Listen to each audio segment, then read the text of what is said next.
బెలూన్ను చూడండి, అది పైకి ఎగురుతున్నాయి. ఆ చుట్టూ ఉన్న గాలి పైకి తీసుకెళ్ళిందా?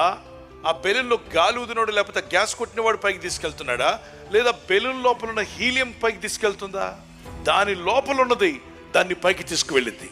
ఒక ఫ్లైట్ పైకి ఎగరాలంటే దానికి ఉన్న ఇంజన్ గట్టిగా తిరగబట్టి అగ్ని దాన్ని పైకి తీసుకెళ్ళడానికి ఉపయోగపడింది. కారు ముందుకెళ్ళడానికి సహాయపడుతున్నారు ఇంజన్లోని ఆ డీజిల్ యొక్క పెట్రోల్ ధర మంట. ఆ బైక్ ముందుకెళ్ళడానికి సహకరిస్తుంది ఎవరు? పెట్రోల్ పోస్తామే దానిలోని ఫైర్ స్టార్ట్ అయి వస్తుంది కాబట్టి ఆ ఇగ్నిషన్ ద్వారా బండి ముందుకు వెళ్తుంది. లోపల ఉన్నది తీసుకెళ్ళింది, బయట ఉన్న వాళ్ళు ఎవరు తీసుకెళ్ళా. నీ చుట్టూ ఉన్న వాళ్ళు ఎవరు నిన్ను పైకి తీసుకెళ్ళరు. నీ లోపల వాక్యం ఉంటే వాక్యమైన దేవుడు నిన్ను పైకి తీసుకొని రాబోతున్నాడు.